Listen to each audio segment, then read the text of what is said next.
Praise the Lord. Habakkuk പ്രവചനം 2-ാം അധ്യായത്തിൻ്റെ 4-ാം വാക്യത്തിൽ വായിക്കുന്നത്, നീതിമാനോ വിശ്വാസത്താൽ ജീവിച്ചിരിക്കും.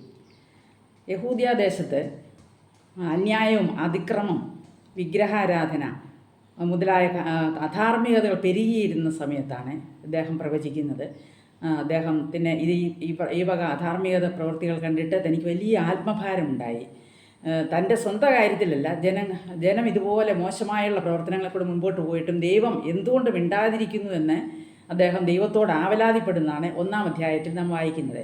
1-ാം അധ്യായത്തിൻ്റെ 13-ാം വാക്യത്തിൽ ഇപ്രകാരം കാണുന്നു: ദോഷം കണ്ടുകൂടാതെ വണ്ണം നിർമ്മല ദൃഷ്ടിയുള്ളവനും പീഡനം കാണാൻ കഴിയാത്തവനുമായുള്ളവേ, രോഗം പ്രവർത്തിക്കുന്നവരെ നീ വെറുതെ നോക്കുന്നതും ദുഷ്ടൻ തന്നിലും നീതിമാനായവനെ വിഴുങ്ങുമ്പോൾ നീ മിണ്ടാതിരിക്കുന്നതും. ഇപ്രകാരം ദൈവത്തോടെ ഒരു ആവലാതി അദ്ദേഹം ചോദിക്കുകയാണ്. എന്നാൽ 2-ാം അധ്യായത്തിലേക്ക് വരുമ്പോൾ അദ്ദേഹത്തിന് ദൈവം മറുപടി കൊടുക്കുന്നത് നമുക്ക് കാണാൻ കഴിയുന്നു. യഹോവ ഉത്തരമരുളി. അതിൽ കൂടെ ദൈവം തന്നോട് സംസാരിക്കുകയാണ്. ദൈവത്തിന് എൻ്റെ നീതിമാനോ വിശ്വാസത്താൽ ജീവിച്ചിരിക്കും എന്നാണ് തനിക്ക് അരുളപ്പാട് 2-ാം അധ്യായത്തിൽ കിട്ടുന്നത്. ഇത് ദൈവത്തിൻ്റെ പരിശുദ്ധാത്മാവ് ദൈവം വെളിപ്പെടുത്തി കൊടുത്തതായ വലിയൊരു സത്യമാണ്, എൻ്റെ നീതിമാനോ വിശ്വാസത്താൽ ജീവിച്ചിരിക്കും. അതുകൊണ്ട് തന്നെ ഈ വാക്യം പുതിയ നിയമത്തിനകത്ത് 3 പുസ്തകങ്ങൾക്കകത്ത് വീണ്ടും കാണപ്പെടുന്നുണ്ട്. എൻ്റെ നീതിമാനോ വിശ്വാസത്താൽ ജീവിച്ചിരിക്കും.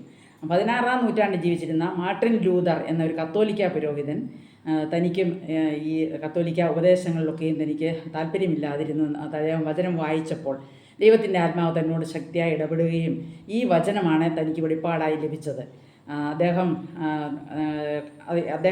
അദ്ദേഹം ഈ ടീച്ചിങ്സൊക്കെയും അവിടെ പറഞ്ഞപ്പോൾ സഭയിലുള്ളവർക്ക് അത് വളരെ എതിരുണ്ടാകുകയും അദ്ദേഹത്തെ സഭാ കോടതി വിസ്തരിക്കുകയും ചെയ്തു. വിസ്തരിച്ചപ്പോൾ അദ്ദേഹത്തോട് ചോദിച്ചു, ഇപ്പോൾ താങ്കൾ എന്ത് പറയുന്നു? അദ്ദേഹം പറഞ്ഞു, ഞാൻ ഉറച്ചു നിൽക്കുന്നു. ഏത് കാര്യങ്ങളിലാണ് താൻ ഉറച്ചു നിന്നത്? 5 കാര്യങ്ങളിലാണ് ഉറച്ചു നിന്നത്. രക്ഷ പ്രാപിപ്പാൻ ഒരു കർമ്മപ്രവർത്തികളും കാരണമല്ല. രക്ഷയ്ക്ക് കാരണം വിശ്വാസം മാത്രം, ദൈവവചനം മാത്രം, കൃപ മാത്രം, ക്രിസ്തു മാത്രം, ദൈവത്തിന് മാത്രം എല്ലാ മഹത്വവും. ഈ 5 കാര്യങ്ങളിലാണ് താൻ അടിയുറച്ച് വിശ്വസിക്കുന്നത് എന്ന് പറഞ്ഞു. ഈ 5 കാര്യങ്ങളിലാണ് പ്രൊട്ടസ്റ്റൻ്റ് സഭ അങ്ങനെയാണ് ഉണ്ടാകുന്നത്. ഇന്ന് പെന്തക്കോസ്ത് സഭകളുടെ അടിസ്ഥാനത്തിൻ്റെ ശിലകൾ ഈ 5 കാര്യങ്ങളാണ്. അപ്പോൾ ദൈവം പ്രവാചകന് 2-ാം അധ്യായത്തിൽ പറയുന്നത്, അധാർമികത പ്രവർത്തിക്കുന്നവർക്ക് മടങ്ങി വരുവാൻ ദൈവം സമയം കൊടുക്കുകയാണ്.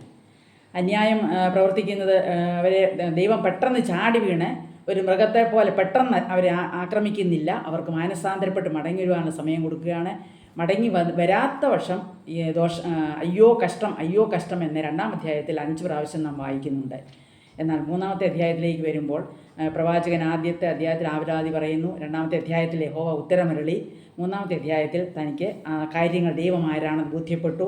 2:20 നാം വായിക്കുന്നത്, എന്നാൽ യഹോവ തൻ്റെ വിശുദ്ധ മന്ദിരത്തിലുണ്ട്. അപ്പോൾ യഹോവ ദൈവം എല്ലാത്തിനെയും കൺട്രോൾ ചെയ്യുന്നു. ഞാനിതെല്ലാം കണ്ടുകൊണ്ടാണ് ഇരിക്കുന്നത് എന്നുള്ളതായ ആ വാഗ്ദത്തം തനിക്ക് ലഭിച്ചു. താൻ പാട്ടുപാടി ദൈവത്തെ ആരാധിക്കുന്നതാണ് 3-ാമത്തെ അധ്യായത്തിൽ നാം വായിക്കുന്നത്. ഈ വചനങ്ങളാൽ ദൈവം നമ്മളെ അനുഗ്രഹിക്കട്ടെ. സ്തോത്രം.